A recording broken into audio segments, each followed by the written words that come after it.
किताब से पता चलता है कि हार असल में क्या है और इससे क्रिएटिव तरीके से कैसे निपटे जो आपको सफलता हासिल करने में मदद करेगी।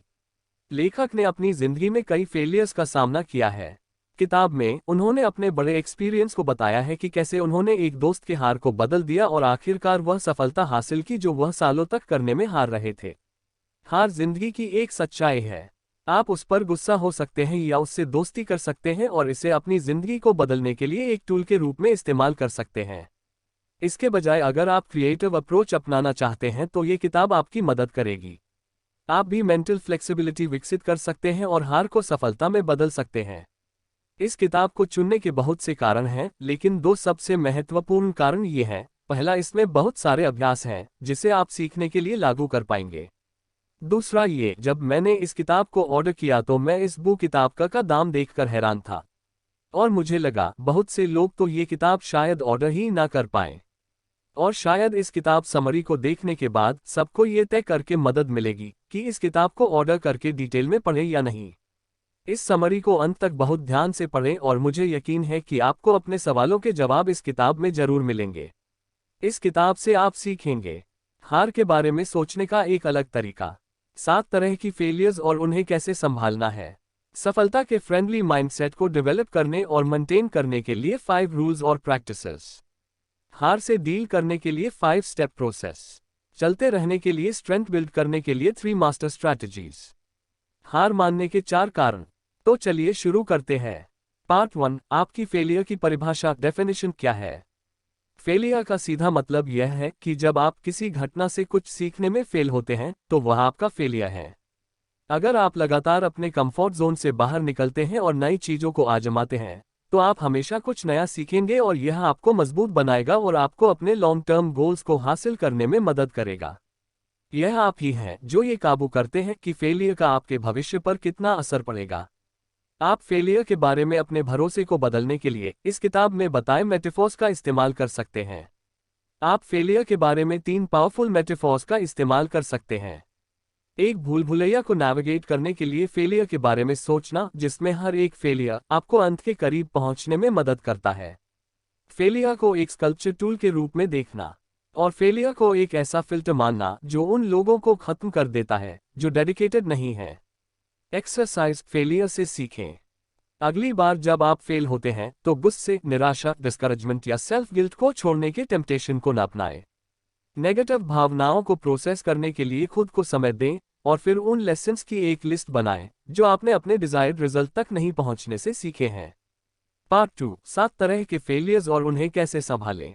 फेलियर 1, एक फेलियर से डील करना जिसे आप रोक नहीं सकते। पहला माइनर तरह का फेलियर वह है जिसे आप रोक नहीं सकते हैं, पर इसे बेहतर तरीके से संभालने के लिए आप बहुत कुछ कर सकते हैं।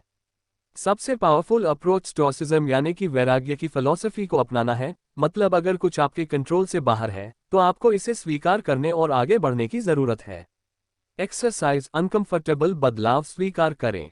अपनी भावनाओं का न टालते हुए जानबूझकर अनकंफर्टेबल बदलाव को अपनाने का अभ्यास करें। सिर्फ बाहर निकलने या इनकार करने से चीजें खराब हो जाती हैं और खुद को याद दिलाएं कि कुछ चीजें आपके बस में नहीं हैं और यह असल में आपके लिए आराम का सोर्स बनना चाहिए, क्योंकि मैटर सेटल्ड है और आप आगे बढ़ने के लिए स्वतंत्र फ्रीक हैं। एक्सरसाइज, याद रखें कि सब कुछ टेम्पररी है। इस दर्शन को अपनाने से आपको 2 तरह से मदद मिल सकती है। आप चीजों को हल्के में लेना बंद कर देंगे और उन्हें बनाए रखने के लिए ज्यादा कोशिश करेंगे और आप चोट से डील करने में बेहतर होंगे। फेलियर 2, अनरियल उम्मीदों के कारण फेलियर से निपटना। दूसरा माइनर तरह की फेलियर, अनरियल उम्मीदों के कारण फेलियर है। कुछ लोग एक ऐसे चक्र में फंस जाते हैं जिसमें वे बिना मतलब की उम्मीदें रखते हैं। वे फेल होते हैं, फिर से कोशिश करते हैं और जो कुछ वे हासिल कर सकते हैं उसके साथ अनरियल होने के कारण फिर से फेल हो जाते हैं। इस फेलियर को होने से रोकने के लिए उपाय, गोल तय करने से पहले सही रिसर्च करें। बेवकूफ़ी अनरियल उम्मीदों की ओर जाती है जो आपको फेलियर की ओर ले जाती है। जब आप नए हो तो सावधान रहें। मान लें कि आप एवरेज रिजल्ट्स हासिल करेंगे और जादू होने के बजाय प्रूवन स्ट्रैटेजीज पर ध्यान करें। अगर आपकी आज की स्ट्रैटेजी काम नहीं कर रही है तो अपना अप्रोच बदलने के लिए तैयार रहें। जब आपका अप्रोच इफेक्टिव नहीं होता है तो जिद्दी होना काम नहीं करेगा। स्वीकार करें कि चीजें शायद ही कभी प्लानिंग के अकॉर्डिंग चलती हैं। आपको अपने गोल तक पहुंचने में आपकी उम्मीद से ज़्यादा समय लग सकता है, और आप शायद कम समय में जो हासिल कर सकते हैं उसे कम करके आंकेंगे। इसलिए सब्र रखें। फेलियर 3, ध्यान की कमी के कारण फेलियर से निपटना।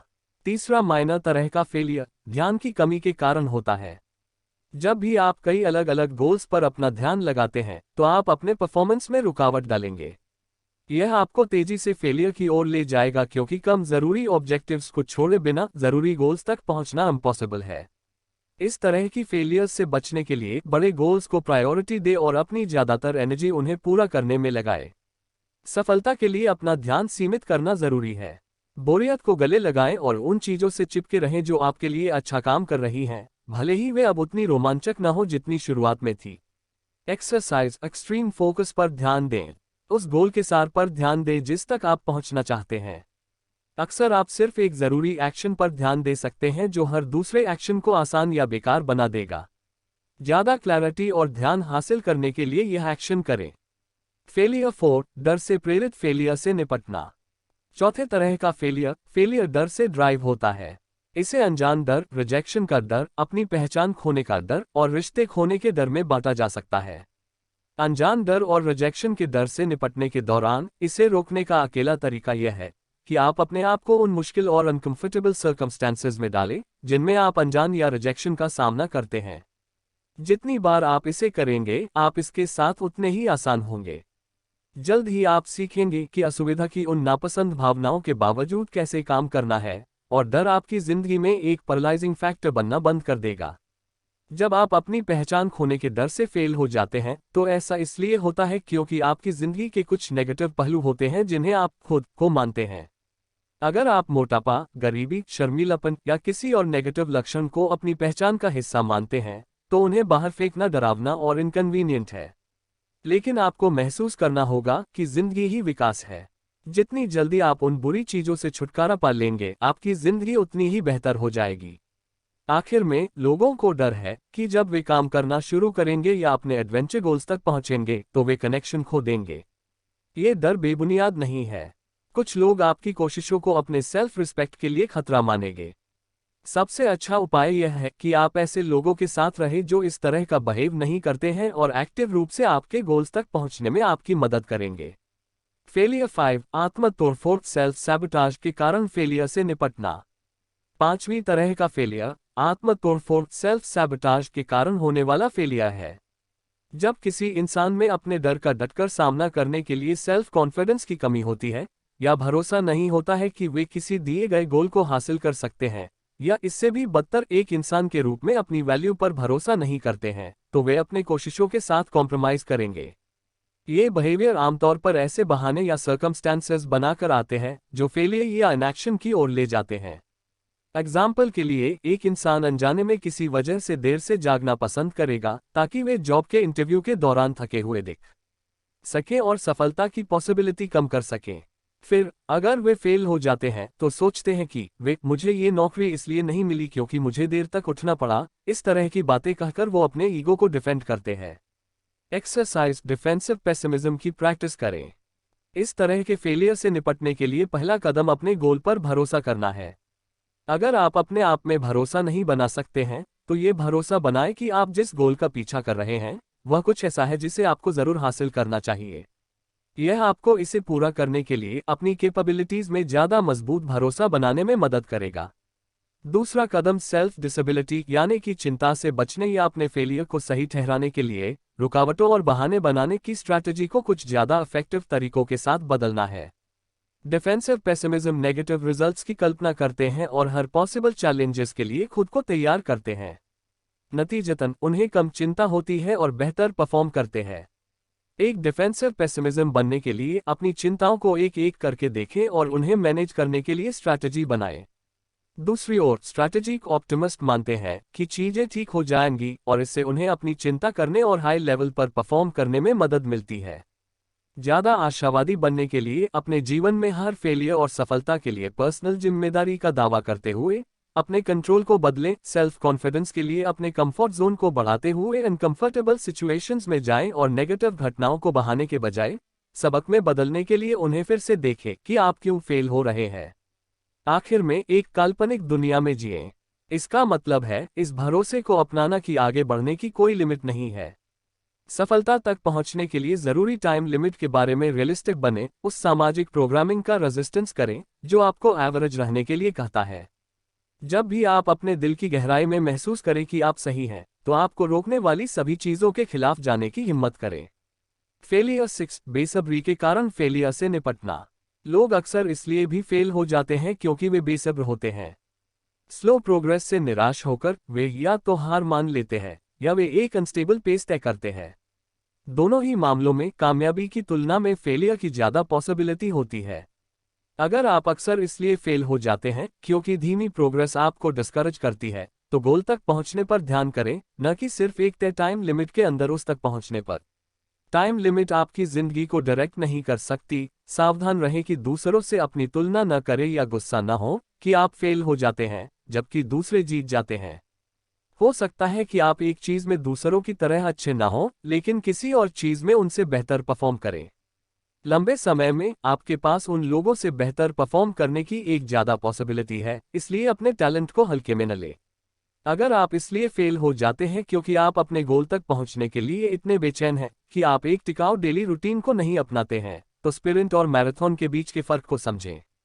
एक नए गोल के साथ शुरुआती स्पीड हासिल करने के लिए एक ब्रीफ स्प्रिंट बेहद मददगार हो सकता है।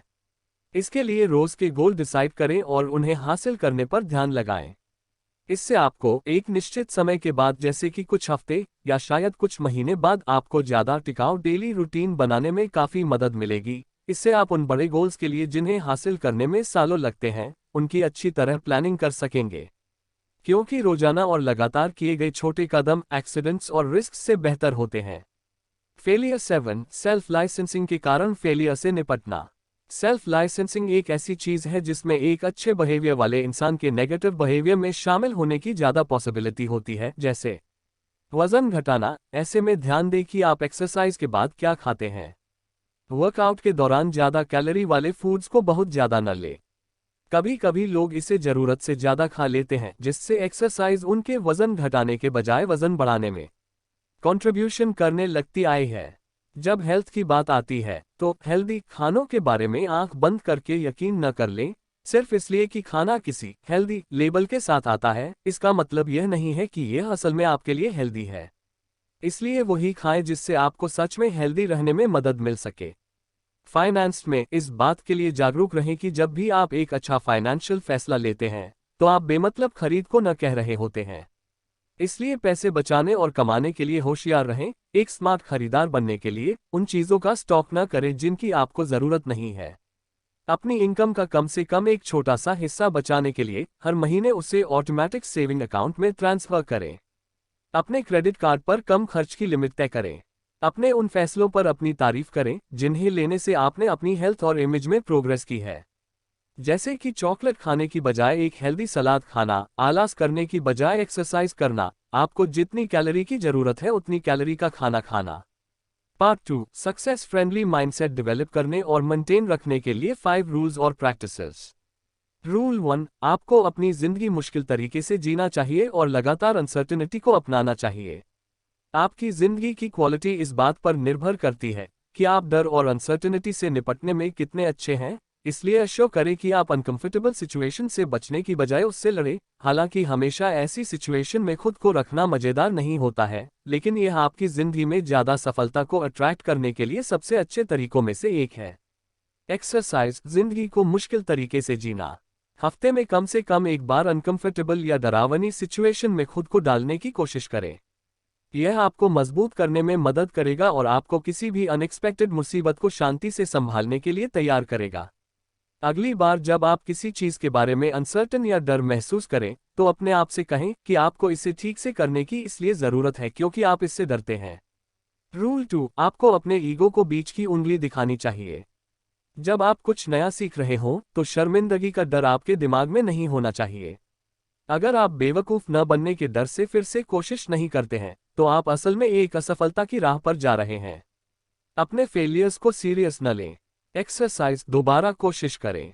अगर आप कुछ नया सीखते समय बेवकूफ दिखने से बचकर अपने ईगो को प्रोटेक्ट करते हैं, तो अपने आप को ऐसी कई सिचुएशंस में डालें और इस बारे में चिंता करने के बजाय कि दूसरे आपके बारे में क्या सोचते हैं, बस फिर से कोशिश करें। रूल 3, खुद को सफलता के काबिल महसूस करें। अगर आपको भरोसा नहीं है कि आप सफलता के काबिल हैं, तो आप अपनी कोशिशों को बर्बाद कर देंगे। अगर आप अपने डेवलपमेंट को लिमिट करते हैं कि कहीं आपके आगे बढ़ने से दूसरों को कोई तकलीफ पहुंचे, तो अपने आप को याद दिलाएं कि एक बेहतर इंसान बनने से आपको उनकी मदद करने के लिए ज़्यादा रिसोर्सेज मिल सकेंगे। अगर आप अपनी ताकत को नहीं पहचानते हैं, तो अपनी इंस्पिरेशंस, स्ट्रेंथ्स, रिलेशनशिप्स और बाकी अच्छाइयों की एक लिस्ट बनाएं जो आपके गोल को हासिल करने में आपकी मदद कर सकें। फिर उन पिछली सिचुएशंस के बारे में सोचें जिन्हें आपने सॉल्व किया है और उनके लिए थैंकफुल रहें। ऐसा करने से आप महसूस करेंगे कि आप कामयाब बनने के लायक हैं। एक्सरसाइज, संसाधनों, रिसोर्सेज के लिए खनन, माइनिंग। यहाँ 3 बहुत असरदार सवाल दिए गए हैं जो आपको अपनी ताकत को पहचानने में मदद करेंगे और आपके दिमाग को ज़्यादा क्रिएटिव तरीके से सोचने का आदेश देंगे। अपने आप से पूछें, क्या कारण है कि यह आपके लिए इतना ज़रूरी है कि आप अपने लक्ष्य को हासिल करें। इस सवाल का जवाब लिखने में जरूरी समय लें। आपके रीजंस जितने मजबूत होंगे, आपके सेल्फ कॉन्फिडेंस को बढ़ाना उतना ही आसान होगा। आपकी यूनिक स्ट्रेंथ्स या रिसोर्सेज क्या है जो आपको अपने गोल तक पहुंचने में मदद करेंगे। इसमें पर्सनल स्किल्स और क्वालिटीज के साथ साथ बाकी रिसोर्सेज जो आपके ऑब्जेक्टिव को हासिल करने में आपकी मदद कर सकते हैं, उन्हें लिखें। आपने अपने पिछले गोल्स को हासिल करने के लिए अपनी ताकत या रिसोर्सेज का इस्तेमाल कब और कैसे किया। रीजंस की लिस्ट बनाने के बाद आप मजबूत क्यों महसूस कर रहे हैं, इसमें जवाब में कुछ इस तरह की बातें लिख सकते हैं कि आप एक प्यार करने वाले व्यक्ति हैं, आप समय के पाबंद हैं, आपके पास ईमानदारी है, आप एजुकेशन को इम्पोर्टेंस देते हैं, या आप बड़ा सोचते हैं। इससे आप अपने सच्चे अंदरूनी सेल्फ कॉन्फिडेंस को हासिल करेंगे। जब भी आपको शक हो, अपनी लिस्ट को फिर से तब तक पढ़ें जब तक कि आप दोबारा से कॉन्फिडेंट न महसूस करने लगें। रूल 4, आपको पर्सनल जिम्मेदारी लेनी होगी। अपनी हर सक्सेस और फेलियर के लिए पर्सनल जिम्मेदारी लें। ये सभी सक्सेसफुल लोगों द्वारा अपनाई जाने वाली स्पेशलिटी है। एक्सरसाइज, जिम्मेदारी स्वीकार करना। इसके लिए इन 4 स्टेप को फॉलो करें। पिछले एक्सपीरियंसेस के बारे में याद करें जिनसे आप निकल आए थे। अपनी कम से कम पिछले किसी एक फेलियर को याद करें जिसकी वजह आप बाहरी किसी फैक्टर को मानते हैं। उन ऑप्शंस को अपनाएं जो आपको प्रेजेंट और फ्यूचर में चैलेंजिंग रहने में योगदान दें। और आखिर में, अपनी वोकैब्युलरी से मेरे पास कोई ऑप्शन नहीं है जैसे शब्दों को हटा दें और इसके बदले ये जोड़ें कि मैं इसे कैसे कर सकता हूँ। रूल 5, आप जो चाहते हैं उसे पहचानें और इसके बाद आगे बढ़ें। आप अपनी जिंदगी में जो चाहते हैं उसे आपको पहचानना चाहिए और उसके पीछे जाना चाहिए। अपनी जिंदगी के बारे में साफ नजर रखने से आपको सही मौकों पर ध्यान देने और उनका फायदा उठाने में मदद मिलेगी। लेकिन अगर आप ऐसा नहीं करते हैं तो अवसरों का फायदा न उठाकर सफल नहीं बन सकेंगे और जिंदगी के बारे में अफसोस होगा। एक्सरसाइज, एक विजन बनाएं। अपना खुद का एक विजन बनाएं कि आप अपनी पूरी जिंदगी को कैसे जीना चाहते हैं और उन गोल्स की एक लिस्ट बनाएं जिन तक आप पहुंचना चाहते हैं, ताकि सही मौके के सामने आने पर उन्हें पहचानने में मदद मिले। अपनी हेल्थ, रिलेशनशिप्स, मनी और पूरी जिंदगी को ध्यान में रखकर अपना विजन बनाएं। पार्ट 3, फेलियर से निपटने और बाउंस बैक करने के लिए 5 स्टेप प्रोसेस। स्टेप 1, फेलियर को प्रोसेस करें। फेलियर से निपटने के लिए पहला स्टेप इसे प्रोसेस करना है। फेलियर आपको कमजोर महसूस कराता है और यह जिंदगी को चुभेगी भी। यह इस हद तक हो सकता है कि आप शायद रेजिग्नेशन देने की सोचें या बहुत उदास महसूस करें। ये सब मामूली है और आपको इन भावनाओं को नकारना नहीं चाहिए। जब आप फेल होते हैं तो आप शायद सुन्न हो जाते हैं, इससे इनकार करते हैं और इसकी वजह से होने वाली भावनाओं को दबा देते हैं। ऐसे में कुछ लोग हैरान होते हैं और अगली बार सफल होने की आशा खो देते हैं। इसकी बजाय फेलियर से निपटने के लिए जो हुआ उसे एक्सेप्ट करें और आगे बढ़ें। इंसान को इमोशनल डाइवर्सिटी की जरूरत होती है। फेलियर के बाद उदासी या डिस्करेजमेंट आखिर में एक अलग स्टेट में बदल जाता है। सबसे ज्यादा पॉसिबिलिटी होती है कि यह गुस्से में बदल जाए। स्टेप 2, अपने आप को माफ करें। फेलियर से निपटने के लिए दूसरा स्टेप खुद को माफ करना है। कुछ लोग जो फेलियर का एक्सपीरियंस करते हैं वे खुद से नफरत करना शुरू कर देते हैं, जबकि यह बिल्कुल भी सही नहीं है। आपको अपनी हार के लिए खुद को माफ करके अपना सेल्फ कॉन्फिडेंस वापस हासिल करना चाहिए। सेल्फ क्रिटिसिज्म को सेल्फ कंपैशन में बदलना सीखना फेलियर से निपटने और नए सेल्फ कॉन्फिडेंस को वापस हासिल के लिए जरूरी है। एक्सरसाइज, अपने सबसे अच्छे दोस्त बने। अपने प्रति दयालुता बढ़ाने के 3 सबसे अच्छे तरीके हैं। यह इमेजिन करें कि आप किसी दोस्त को फेलियर से निपटने में मदद कर रहे हैं। इसके लिए आप एक लेटर लिख सकते हैं, जैसा लेटर आपका एक सबसे अच्छा दोस्त आपको उम्मीदों को जगाने के लिए लिख सकता है। अपनी सेल्फ क्रिटिकल आवाज सुनते समय उसे पॉजिटिव सेल्फ टॉक में बदल दें, या उन चीजों को करके खुद को नर्चर करें जो आपको अच्छा महसूस कराती हैं। स्टेप 3, अपनी दशा स्टेट बदलें। फेलियर से निपटने के लिए तीसरा स्टेप अपने इमोशनल स्टेट को बदलना है। फेलियर को सफलता में बदलने के लिए उस जैसे फैसले लें और उन पर डटे रहें। इससे बचने के लिए ऐसी एक्टिविटीज में शामिल हों जो दिमाग से फेलियर को हटा देने में मदद करें, क्योंकि घर में रहने और फेलियर पर गुस्सा करने से कुछ भी बदलने वाला नहीं है। स्टेप 4, इससे सीखें।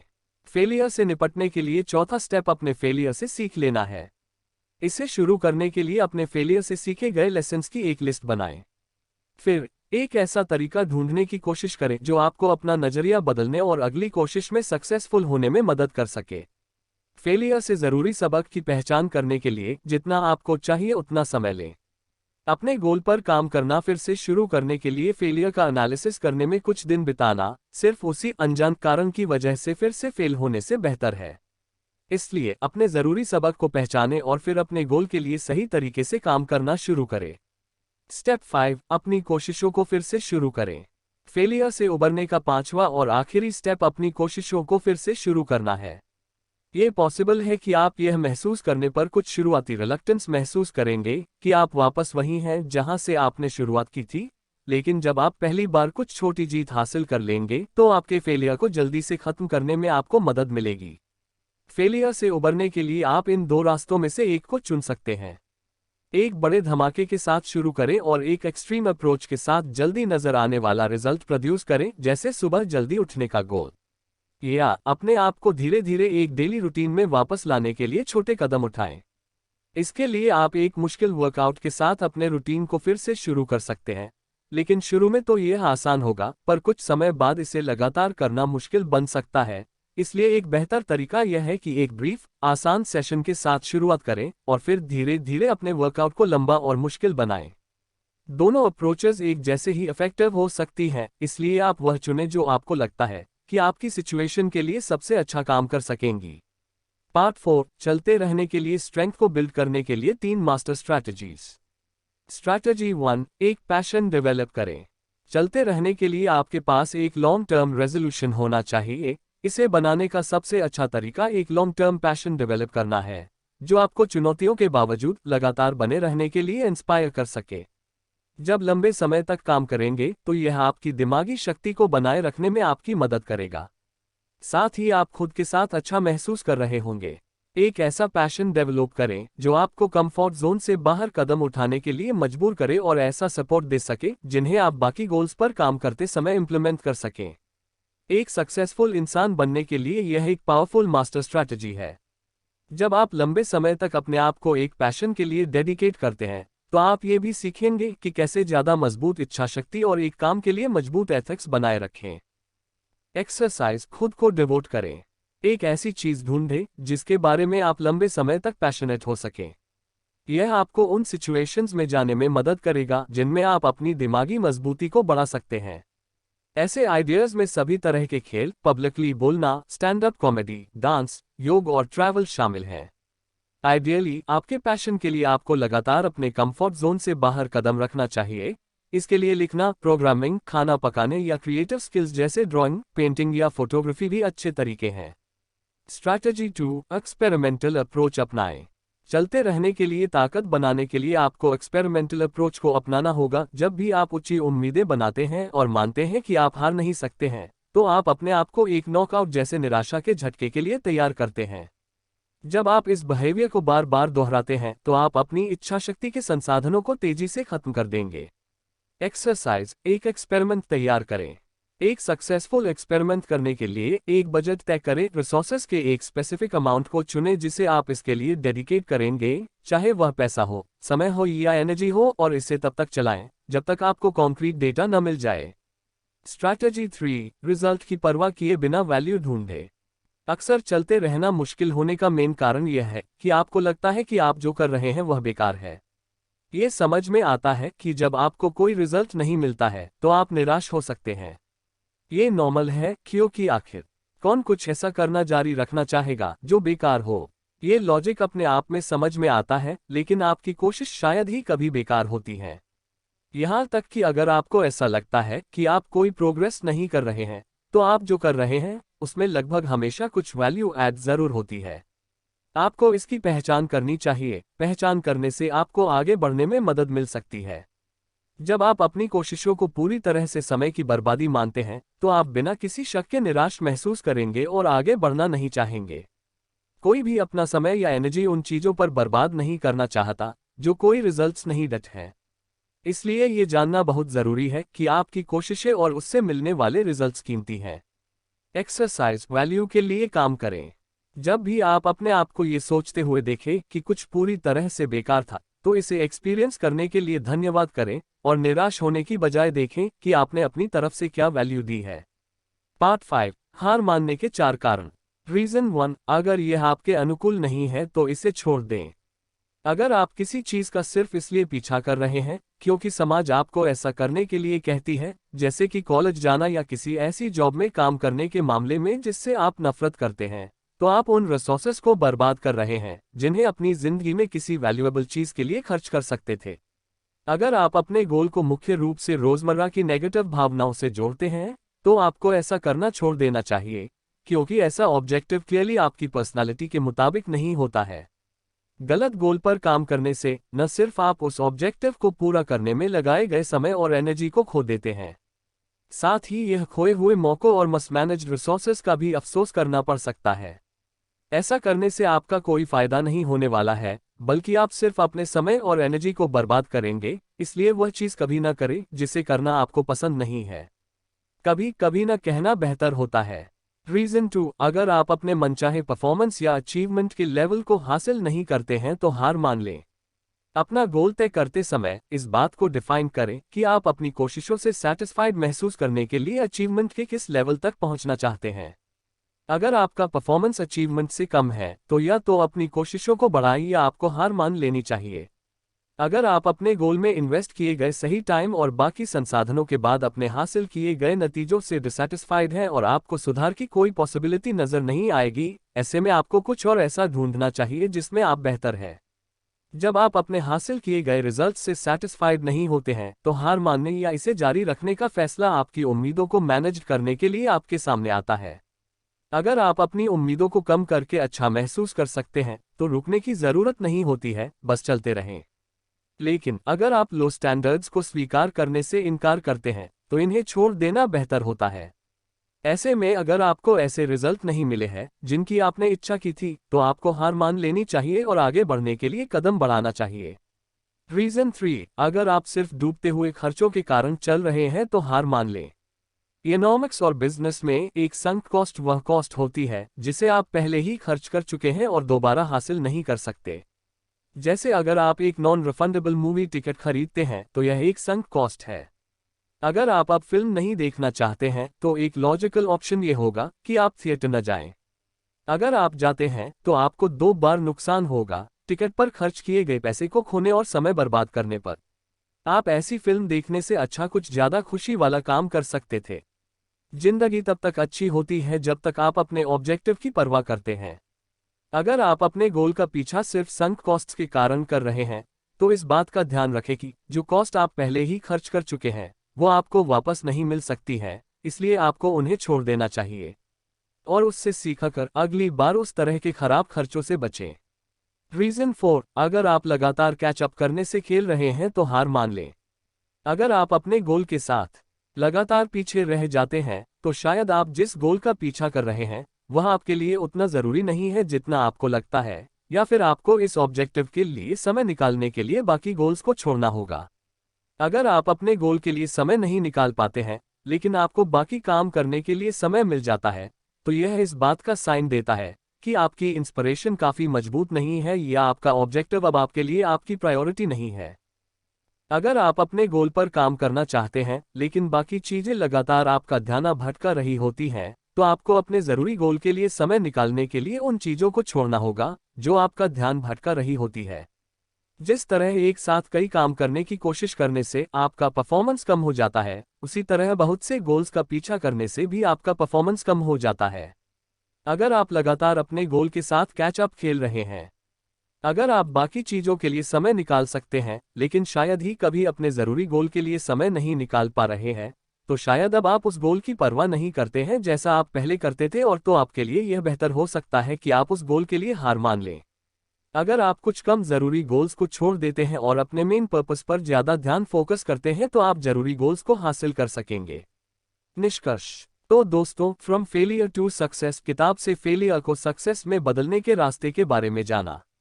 किताब में फेलियर को खत्म करके सक्सेस की तरफ आगे बढ़ने के लिए बहुत से जरूरी आदतों और एक्सरसाइज के बारे में बताया गया है जिन्हें आप रोज इस्तेमाल कर सकते हैं। किताब की मदद से आप फेलियर का सामना कर अपनी जिंदगी में आगे बढ़ सकते हैं। मुझे उम्मीद है आपने किताब के जरूरी पहलुओं को अच्छे से समझ लिया होगा और सक्सेस के आप इन्हें अपनी जिंदगी में इस्तेमाल करेंगे। अब आपको ये पता है फेलियर के बारे में सोचने का एक अलग तरीका, 7 तरह की फेलियर्स और उन्हें कैसे संभालना है, सक्सेस के फ्रेंडली माइंडसेट को डेवलप करने और मेंटेन करने के लिए 5 रूल्स और प्रैक्टिसेस, फेलियर से निपटने के लिए 5 स्टेप प्रोसेस, चलते रहने के लिए स्ट्रेंथ बिल्ड करने के लिए 3 मास्टर स्ट्रैटेजीज, हार मानने के 4 कारण। फ्रॉम फेलियर टू सक्सेस किताब की समीक्षा। फ्रॉम फेलियर टू सक्सेस एक प्रेरक और ज्ञानवर्धक किताब है जो उन व्यक्तियों की यात्रा पर प्रकाश डालती है जिन्होंने असफलताओं को जीत में बदल दिया। किताब मनोरम कथाओं के माध्यम से लचीलेपन, रेजिलियंस, दृढ़ संकल्प, डिटर्मिनेशन और अडेप्टेबिलिटी की शक्ति पर प्रकाश डालती है। लेखक ने कुशलता से दर्शाया है कि कैसे असफलताओं को सीखने के अवसरों के रूप में स्वीकार करने से अंततः सफलता का मार्ग तैयार हो सकता है। परसिवियरेंस और विकास की मानसिकता के महत्व पर जोर देने वाली एक मोटिवेशनल गाइड, ये किताब बाधाओं को दूर करने और अपने लक्ष्यों को प्राप्त करने के लिए प्रोत्साहन चाहने वाले किसी भी व्यक्ति के लिए अवश्य पढ़ी जानी चाहिए। यह आशा की किरण है जो असफलताओं पर सकारात्मक दृष्टिकोण की परिवर्तनकारी क्षमता को प्रदर्शित करती है।